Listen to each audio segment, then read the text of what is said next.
नमस्कार दोस्तों, मैं हूं आपका होस्ट सूरज कुमार और आप देख रहे हैं IGNOU IQ Hindi YouTube channel. आज हम बात करेंगे बीपीएससी 101 की। बीपीएससी 101 की बात करें तो मैंने पहले ही आपको बीपीएससी 101 के यूनिट 1 से लेकर आखिर तक का सारे जो चैप्टर हैं वो कंप्लीट करा दिए हैं। प्लेलिस्ट में जाके जो है आप बीपीएससी 101 के सारे वीडियोस को हमारे यूट्यूब चैनल में देख सकते हैं। इसके लिए आपको प्लेलिस्ट में जाना होगा या फिर आपको यूट्यूब सर्च बार में BPSC 101 IGNOU IQ Hindi type करना होगा। हमारे सारे वीडियोस जो है आपको वहाँ पे मिल जाएंगे। चैप्टर में आगे बढ़ने से पहले मैं आपको बताना चाहता हूँ कि अगर आपको बीपीएससी 101 या फिर बीपीएससी 131 का पीडीएफ नोट्स प्रीवियस क्वेश्चन कुछ भी चाहिए तो वो सिर्फ और सिर्फ 49 यानी 49 रुपये में उपलब्ध है। अभी नीचे दिए गए नंबर पर फ़ोन या व्हाट्सएप पर मैसेज करके आप जो है सॉल्व्ड पेपर या गेस पेपर जो है वो परचेज कर सकते हैं। आपने पहले ही देखा कि किस प्रकार जो है बीपीएससी 103 के सारे जो सवाल हैं वो हमारे नोट्स से ही पूछे गए हैं। ठीक है, तो उस बेसिस पे आप हम पे भरोसा करके जो है हमारे गेस पेपर को बिल्कुल परचेज कर सकते हैं, ले सकते हैं, पढ़ सकते हैं। आज हम बात करेंगे दिसंबर 2020 में पूछे गए सवालों की, यानी प्रीवियस क्वेश्चन पेपर पर आज हम लोग डिस्कस करेंगे। तो आइए बिना किसी देरी के शुरू करते हैं आज का हमारा ये टॉपिक। आपके स्क्रीन पे सबसे पहला आपका सवाल है, राजनीतिक सिद्धांत के मानक दृष्टिकोण की चर्चा कीजिए। देखिए, दृष्टिकोण तो राजनीति में बहुत है। एक है मानक दृष्टिकोण और दूसरा है अनुभवजन्य दृष्टिकोण। हम लोग मानक दृष्टिकोण की बात करेंगे। मानक जिसे माना जा सकता है, यानी जिसे माना जाए। इस जो दृष्टिकोण है इसे दार्शनिक दृष्टिकोण भी कहते हैं। और दार्शनिक दृष्टिकोण कहने के पीछे का जो इसका तात्पर्य वो ये है कि देखिए, राजनीतिक विज्ञान में बहुत सारे दार्शनिक आए हैं, बहुत सारे महान महान लोग आए हैं और उन्होंने अपने अपने अलग अलग तर्क दिए हैं और उन सभी तर्कों को कुछ समय तक माना गया। फिर किसी और ने उसका खंडन करके दूसरा तर्क दिया, फिर कुछ साल तक उस तर्क को माना गया। कुछ ऐसे भी विद्वान हुए हैं, कुछ ऐसे भी दार्शनिक हुए हैं जिनका तर्क जो है आज भी प्रचलन में है और उनके तर्क को आज भी हम लोग मानते हैं। आई बात समझ में? तो वैसा सिद्धांत या वैसा दृष्टिकोण, ठीक है, जो किसी व्यक्ति के द्वारा दिया जाए और उस दृष्टिकोण को, उस सिद्धांत को सभी लोग माने, उसे हम लोग कहते हैं क्या? मानक दृष्टिकोण। आई बात समझ में? चलिए अब चलते हैं क्वेश्चन नंबर 2 की कि राज्य क्या है। तो भाई राज्य क्या है इसके बारे में हम डिस्कस करेंगे। तो देखिए, राज्य क्या है, ये तो काफ़ी सिंपल है कि एक स्टेट किसे कहते हैं। देखिए, राज्य, पहले राज्य को, राज्य मतलब अभी का स्टेट है, कंट्री माने अभी का देश है, लेकिन पहले राज्य को जो है वो देश को ही पहले राज्य कहते थे। ठीक है, ग्रीक गणराज्य, ग्रीक राज्य, ठीक है। और जो प्रांत था, राज्य था, उसे कहते थे प्रदेश या प्रांत। लेकिन आज जो, अगर आज की परिभाषा को देखें तो आज राज्य का मतलब हो गया स्टेट, यानी एक देश जो है वो कई सारे राज्यों से मिलकर बनता है। तो अब राज्य की परिभाषा क्या होगा? राज्य उस संगठित इकाई को कहते हैं जो एक शासन या सरकार के अधीन हो, यानी हर राज्य का एक सरकार है। अगर हम इस पूरे देश को भी एक राज्य के रूप में माने तो इस देश का भी क्या एक सरकार है। ऐसा कोई राज्य या ऐसा कोई देश है जहाँ पे सरकार नहीं है? बिल्कुल ऐसा नहीं हो सकता। अगर कहीं पे राज्य है तो उस राज्य पर शासन करने वाला सरकार भी होगा, उस राज्य पे किसी का शासन भी होगा, तो उसे हम लोग कहते हैं क्या? राज्य। राज्य संप्रभुता संपन्न हो सकते हैं। इसके अलावा किसी शासकीय इकाई या उसके प्रभाग को भी राज्य कहते हैं। जैसे भारत के प्रदेशों को भी क्या कहते हैं हम लोग? राज्य कहते हैं। आई बात समझ में? तो ये हो गया क्या कि राज्य क्या है। अब राज्य पर बहुत सारे दार्शनिकों ने बहुत सारे तर्क दिए हैं, उनका सबका अलग अलग क्या परिभाषा है, लेकिन हमने यहाँ पे कॉमन परिभाषा को जान लिया कि राज्य किसे कहते हैं। आई बात समझ में? चलिए अब हम हमारे जो है नेक्स्ट सवाल की ओर बढ़ेंगे। हमारा नेक्स्ट सवाल है, नव उदारवाद पर टिप्पणी लिखिए। उदारवाद दो तरह का होता है, एक उदारवाद और दूसरा नव उदारवाद। तो इसमें हम लोग पढ़ेंगे नव उदारवाद के बारे में। देखिए, नव उदारवाद उदारवाद के तरह ही है। नव उदारवाद एक राजनैतिक और आर्थिक नीति मॉडल है जो सरकार से निजी क्षेत्र को आर्थिक कारकों का नियंत्रण हस्तांतरण करने की मांग करते हुए मुक्त बाजार पूंजीवाद के मूल्य पर जोर देता है। यानी वो कहता है कि सरकार, नव उदारवादियों का मानना है कि आर्थिक रूप से बाजार में, ठीक है, आर्थिक रूप से बाजार में जो है वो सरकार का हस्तक्षेप नहीं होना चाहिए। बाजार में जो है पूंजीवाद का या पूंजीपतियों का ही हस्तक्षेप होना चाहिए। कहने का तात्पर्य है कि जो अमेरिका में जो सरकार है वो नव उदारवाद का उदाहरण है। अमेरिका में अगर आप जाएंगे तो वहाँ पे आपको सबसे अधिक जो है ना वो इकोनॉमी जो है अमेरिका का वो पूंजीवादियों पर निर्भर करता है, सरकार पे डिपेंड नहीं करता है। डिपेंड किस पे करता है? पूंजीवादियों पे। इंडिया में क्या है, बाजार पर भी जो है वो किसका अधिकार है? सरकार का अधिकार है।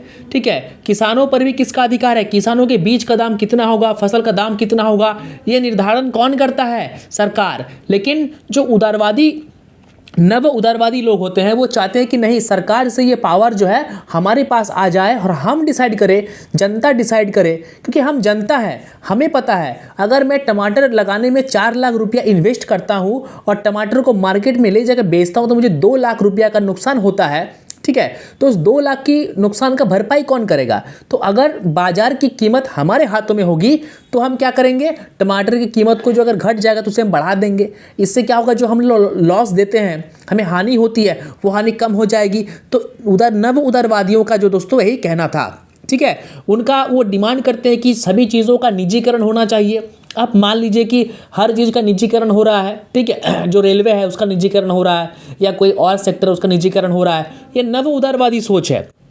दुनिया में वैश्वीकरण हो रहा है, ग्लोबलाइजेशन हो रहा है, पूरा दुनिया सिमट रहा है, वो भी नव उदारवाद का सोच है। मुक्त व्यापार हो रहा है, यानी व्यापार में कोई पाबंदी नहीं है, सब कोई बिना किसी टैक्स के व्यापार कर सकता है, वो भी नव उदारवादी क्या है, वो मॉडल है। आई बात समझ में? चलिए, नव उदारवाद को 1945 से 1980 तक प्रचलित पूंजीवाद की, ठीक है, कीनेसियन चरण का 180 डिग्री उल्टा माना जाता है। अब बात करते हैं कि नव उदारवाद मुक्त बाजार पूंजीवाद का एक मॉडल है जो बहुत कम सरकारी खर्च और विनिमयन, वैश्वीकरण, मुक्त बाजार या व्यापार और निजीकरण का समर्थन करता है। 1980 के दशक से नव उदारवाद संयुक्त राज्य अमेरिका में राष्ट्रपति रोनाल्ड रीगन और यूनाइटेड किंगडम के प्रधानमंत्री मार्गरेट थैचर की ट्रिकल डाउन आर्थिक नीतियों से जुड़ा हुआ है। अभी मैंने आपको अमेरिका का एग्जाम्पल दिया।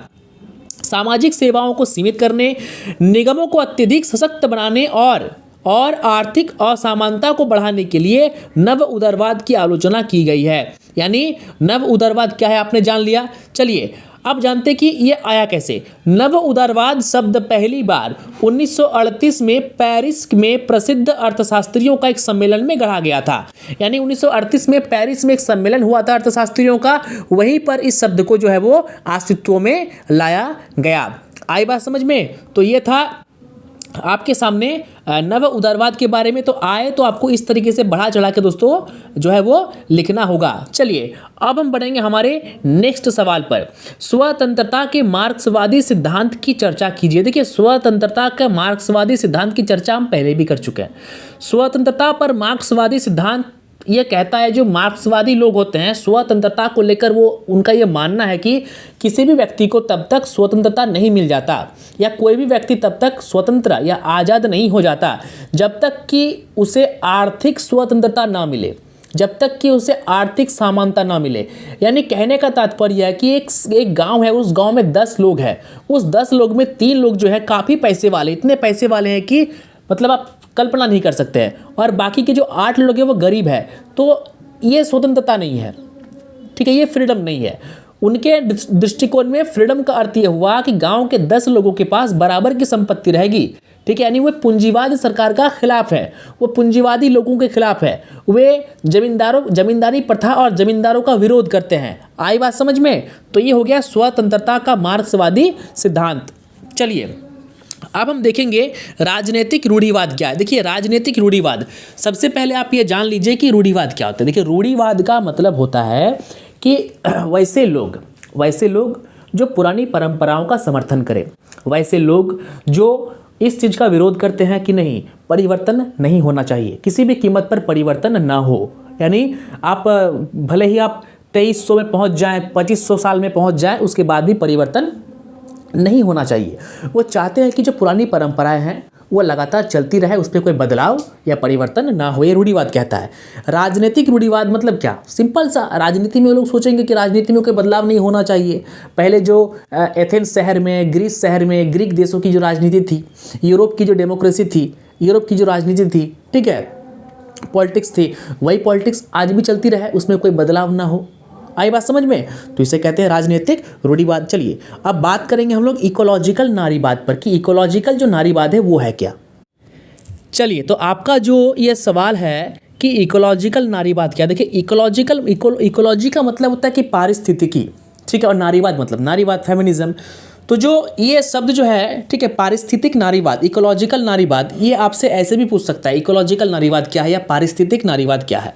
देखिए पारिस्थितिक नारीवाद जो है ना, पारिस्थितिक नारीवाद अध्ययन करता है किस चीज़ का? प्रकृति से मनुष्यों के बीच के संबंध का, कि मनुष्यों का प्रकृति से क्या संबंध है, और इस संबंध को पता करने के लिए और इस संबंध का जो वो जांच करते हैं या पता करते हैं या विश्लेषण करते हैं, इस चीज़ के लोग लिंग का अवधारणा जो है वो उसका सहारा लेते हैं। आई बात समझ, यानी लिंग, पुरुष, महिला, ठीक है, तीसरा जेंडर जो है LGBT है, गे है, लेस्बियन है, ये सभी चीज़ों का वो अवलोकन करते हैं, पता लगाते हैं कि कैसे जो है एक महिला पैदा होती है, कैसे एक पुरुष पैदा होता है, कैसे एक लेस्बियन पैदा होती है, कैसे एक जो है एक गे पैदा होता है, या ट्रांसजेंडर कैसे पैदा होता है। आई बात समझ में? तो इसे ही कहते हैं हम लोग क्या? पारिस्थितिक नारीवाद या इकोलॉजिकल नारीवाद। आई बात समझ में? और इकोलॉजिकल नारीवाद जो है इंडिया में काफ़ी कम है, वो बाहर के देशों में काफ़ी चलता है, और बहुत सारे ऐसे दार्शनिक आए हैं जो इकोलॉजिकल नारीवाद पर जो है काफ़ी उन्होंने विश्लेषण करा है, काफ़ी उन्होंने जो है वो चर्चाएं की है, डिस्कस किया और काम किया है। इसे कहते हैं इको फेमिनिस्ट, यानी महिलाएं जो है वो इस बात का पता लगाती हैं कि प्रकृति और मनुष्यों के बीच में क्या संबंध है। इको फेमिनिस्ट विश्लेषण संस्कृति, अर्थव्यवस्था, धर्म, राजनीति, साहित्य और प्रतिमा विज्ञान में महिलाओं और प्रकृति के बीच संबंधों का पड़ताल करता है, और प्रकृति के उत्पीड़न और महिलाओं के उत्पीड़न के बीच समानता को संबोधित करता है, कि प्रकृति के साथ जो हम लोग उत्पीड़न कर रहे हैं और साथ ही महिलाओं के साथ भी जो उत्पीड़न हो रहा है उसमें क्या संबंध है। यानी सिंपल समझिए ना कि महिला और प्रकृति को साथ में जोड़ कर देखते हैं, महिला का प्रकृति से क्या संबंध है। उसको, प्रकृति को हम लोग माँ बोलते हैं, महिलाओं को भी हम लोग माँ बोलते हैं। आई बात समझ में? यानी कुछ ना कुछ तो रिश्ता है प्रकृति का महिला से, तो उसी का वो स्टडी करते हैं, उसी का वो अध्ययन करते हैं। इसी को लंबा चौड़ा लिख देना है भाई, लिख देना है, ठीक है। आई बात समझ में? इतना तो काफ़ी है, मैंने आपको सारा समझा दिया। रीढ़ की हड्डी मैंने आपको दे दिया, अब रीढ़ की हड्डी में जो है आप खड़ा कीजिए, ठीक है, एक इंसान को आप उस पर बनाइए। चलिए आगे का सवाल जो है अब हम लोग देखते हैं कि आगे का सवाल क्या पूछा है। आगे का जो सवाल है दोस्तों वो आपके स्क्रीन पे ये है कि उत्तर आधुनिकतावाद पर लियोतार्द के क्या विचार है। तो सबसे पहले तो हमें जानना होगा भाई कि ये उत्तर आधुनिकतावाद क्या है और लियोतार्द कौन है। तो आइए जान लेते हैं कि उत्तर आधुनिकतावाद किसे कहते हैं। तो पहले समझिए कि उत्तर आधुनिकतावाद, उत्तर का मतलब होता है बाद में, यानी आधुनिक, उत्तर आधुनिकतावाद या उत्तर आधुनिकवाद। देखिए यानी आधुनिक युग जो था, ठीक है, या है अभी, तो आधुनिक युग के बाद का जो युग आया उसे कहते हैं उत्तर आधुनिकवाद। अब जो उत्तर आधुनिकतावाद है या उत्तर आधुनिकवाद है, यह किसी व्यक्ति का बनाया हुआ है, यानी किसी व्यक्ति ने जो है आधुनिक विचारधारा के खिलाफ दूसरा एक विचारधारा को उत्पन्न किया और बनाया, जिसे उसने क्या कहा? उत्तर आधुनिकतावाद। उत्तर आधुनिकवाद जो है वो आधुनिक समाज की या आधुनिकवाद की या आधुनिक युग की मॉडर्न लाइफ का विरोध करता है। आई बात समझ में? और ये विरोध किसी भी लेवल पे हो सकता है, सांस्कृतिक हो सकता है, साहित्यिक हो सकता है, सामाजिक हो सकता है, आर्थिक हो सकता है, तार्किक हो सकता है। यानी उसका काम है आधुनिक युग का विरोध करना और खुद को सही साबित करना। अब जो है लियोतार्द कौन थे? तो देखिए लियोतार्द का पूरा नाम था जॉ फ्रांसवा लियोतार्द, ठीक है। जॉ फ्रांसवा लियोतार्द फ्रांसीसी राजनीतिक, दार्शनिक और सांस्कृतिक समालोचक थे। लियोतार्द उत्तर आधुनिक दर्शन के सर्वाधिक प्रभावशाली हस्तियों में से एक थे। इन्होंने एक पुस्तक लिखी थी, नाम याद कर लीजिएगा, the post modern condition, a report on knowledge. इस पुस्तक को उत्तर आधुनिकतावाद का भगवद गीता कहा जाता था और इसकी एक सुसंगत संकल्पना उपलब्ध कराती है, यानी उत्तर आधुनिकतावाद के बारे में इसमें डिटेल्स में लिखा गया है। लियोतार्द का यह तर्क था कि उत्तर आधुनिक काल में ज्ञान जो है वो एक व्यापार का वस्तु बन के रह गया है, ठीक है। जो उत्तर जीवन समृद्धि और मुनाफा कमाने का एक महत्वपूर्ण साधन है। इसके फलस्वरूप भाषा, भाषा विषयक सिद्धांतों, संचार, ठीक है, संतात्रिकी, कंप्यूटर और परिकलित भाषाओं, सूचना विज्ञान, सूचना संचयन और डेटा बैंकों के पहलुओं के अंतर्गत विज्ञान द्वारा तीव्र गति से तकनीकी नवाचार के कारण ज्ञान के खातिर ज्ञान और पाश्चात्य आधुनिकता द्वारा सही ठहराए गए सभी चीज़ें जो है वो उस पर कम महत्वपूर्ण हो रहे हैं, यानी उनका जो वैल्यू है काफ़ी कम हो रहा है। ज्ञान का उत्पादन इसलिए, बाद में वो कहते हैं कि ज्ञान का उत्पादन इसलिए किया जाता है और किया जाएगा ताकि उसे बेचा जा सके, ठीक है। उसका उपभोग इसलिए किया जाता है और किया जाएगा ताकि एक नए उत्पादन में उसका मूल्यवर्धन किया जा सके। दोनों ही स्थितियों में विनिमय ही लक्ष्य है। मैं आप ये खुद का एग्जांपल देना चाहता हूँ। मैं जो आपको पढ़ाता हूँ यूट्यूब में, वो तो मैं फ्री पढ़ाता हूँ, मैं फ्री में आपका ज्ञान बांट रहा हूँ, ठीक है। लेकिन मेरे द्वारा आपको जो नोट्स, आपको जो असाइनमेंट बनाए जाते हैं, आपको जो नोट्स दिए जाते हैं, इंपॉर्टेंट क्वेश्चन दिए जाते हैं, ठीक है, उसके बाद जो है वो आप MCQ सवाल आपको दिए जाते हैं, चार्ट, तो वो सभी के लिए मैं आपसे पैसे लेता हूँ। मतलब मैं अपने ज्ञान को बेच रहा हूँ। आई बात समझ में। यूट्यूब पर मैंने ज्वाइन बटन दे के रखा है, यानी आप मेरे चैनल को ज्वाइन कर सकते हो। तो मैं पढ़ा रहा हूँ तो मैं अपने ज्ञान को बेच रहा हूँ। ये तर्क था किसका? लियोतार्द का। आई बात समझ में। तो इसको आपको जो है अच्छे से लिख देना है। लियोतार्द कौन है, लियोतार्द ने कौन सी पुस्तक लिखी और लियोतार्द का तर्क क्या था, ज्ञान के बारे में इसको आप लोग लिख देंगे, उम्मीद करते हैं। चलिए अब नेक्स्ट क्वेश्चन की तरफ हम आगे बढ़ेंगे और आपके स्क्रीन पे आपका नेक्स्ट क्वेश्चन है लोकतंत्र के प्रकार, यानी लोकतंत्र के कितने प्रकार है। तो आइए जानते हैं लोकतंत्र के कितने प्रकार हैं। देखिए मुख्यतः लोकतंत्र के दो प्रकार होते हैं, ठीक है।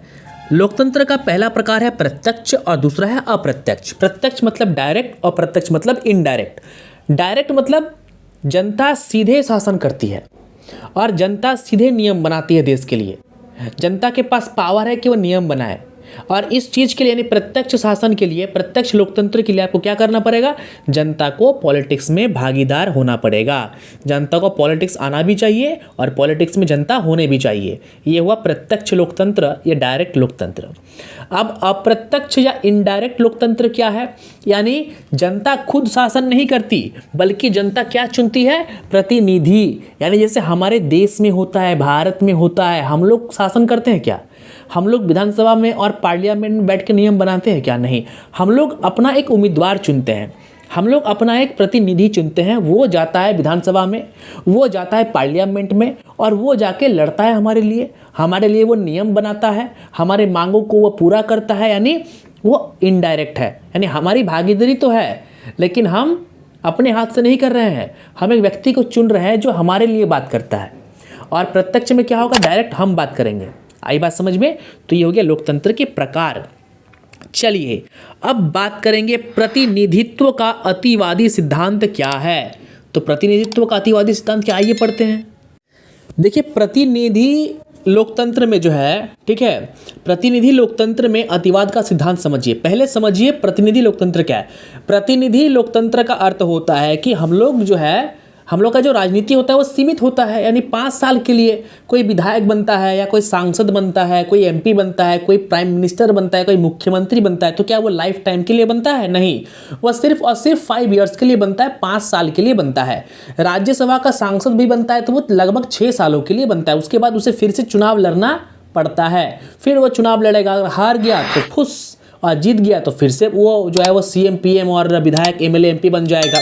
तो इसे कहते हैं प्रतिनिधि लोकतंत्र। और इसमें अतिवाद का सिद्धांत क्या कहलाता है? इसमें अतिवाद, देखिए अतिवाद का अर्थ जो है वो बहुलवाद है। आप अगर अपना बुक देखेंगे इग्नू का, तो उस बुक में आपका अतिवाद नहीं दिया हुआ है, बहुलवाद दिया हुआ है। बहुल मतलब बहुत और अति मतलब भी बहुत। आई बात समझ में। यानी हम लोग बोलते हैं कि तुम अति कर रहे हो, अब तुमको पीटेंगे, यानी अति मतलब तुम बहुत ज़्यादा कर रहे हो। बहुल और अति एक ही शब्द है। तो अतिवाद के जगह अगर बहुलवाद पूछ दे या बहुलवाद के जगह अतिवाद पूछ दे, कंफ्यूजन नहीं करना है। अतिवाद का सिद्धांत ये कहता है कि राजनीति में जो शक्ति है ना, वो चारों तरफ बटा हुआ होना चाहिए, वह एक जगह स्थिर नहीं होना चाहिए, एक जगह केंद्रित नहीं होना चाहिए। अब हमारे भारत में जो शक्ति का बंटवारा है वो 3 स्तर पर है। तो सबसे ऊपर है केंद्र की शक्ति, जिसका मालिक होता है प्रधानमंत्री। उसके बाद है हमारा राज्य की शक्ति, जिसका मालिक होता है मुख्यमंत्री। और उसके बाद नीचे स्तर में हमारा क्या होता है, पंचायत और नगर पालिका।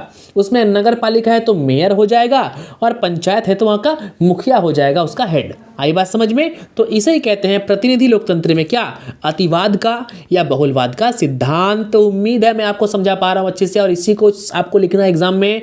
और अगर आपको बीपीएससी 101 का नोट्स या चाहिए प्रीवियस क्वेश्चन, तो जल्दी से जल्दी नीचे दिए गए नंबर पर फोन कर लीजिए और अवेल कर लीजिए, परचेस कर लीजिए।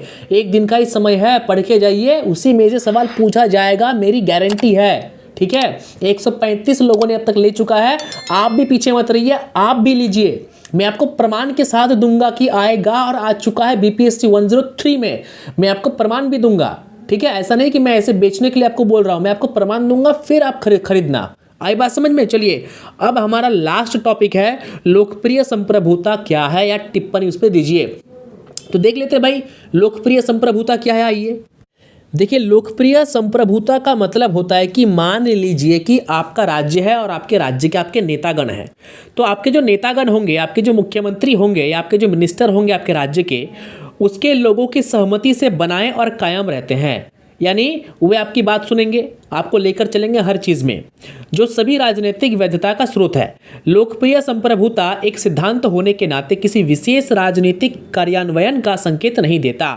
बेंजामिन फ्रैंकलिन ने इस अवधारणा को व्यक्त किया जब उन्होंने लिखा कि स्वतंत्र सरकारों में शासक जो है वो सेवक होते हैं और लोग उनके वरिष्ठ और संप्रभु होते हैं। यानी लोकप्रिय संप्रभुता का सीधा अर्थ होता है कि लोकप्रिय संप्रभुता में जो है जनता ही मालिक होती है। जो शासक होते हैं वो क्या होते हैं, वो सेवक होते हैं, हमारे जनता के सेवक होते हैं, जनता के नौकर होते हैं। मेन पावर किसके पास होता है, जनता के पास होता है। और सरकार या नेतागण जो भी कार्य करते हैं जनता से पूछ कर करते हैं, लोगों से पूछ कर करते हैं। यही तो है लोकप्रिय संप्रभुता।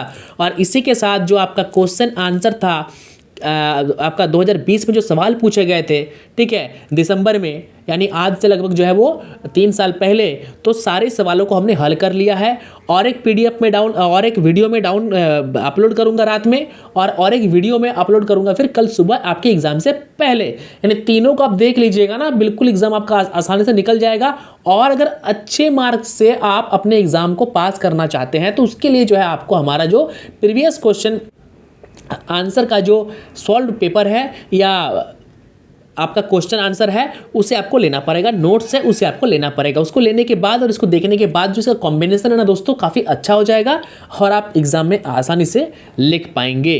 तो उम्मीद करते हैं वीडियो आपको काफ़ी अच्छी लगी होगी। वीडियो अच्छी लगी हो तो वीडियो को लाइक कीजिए, शेयर कीजिए और चैनल को सब्सक्राइब करना बिल्कुल ना भूलें।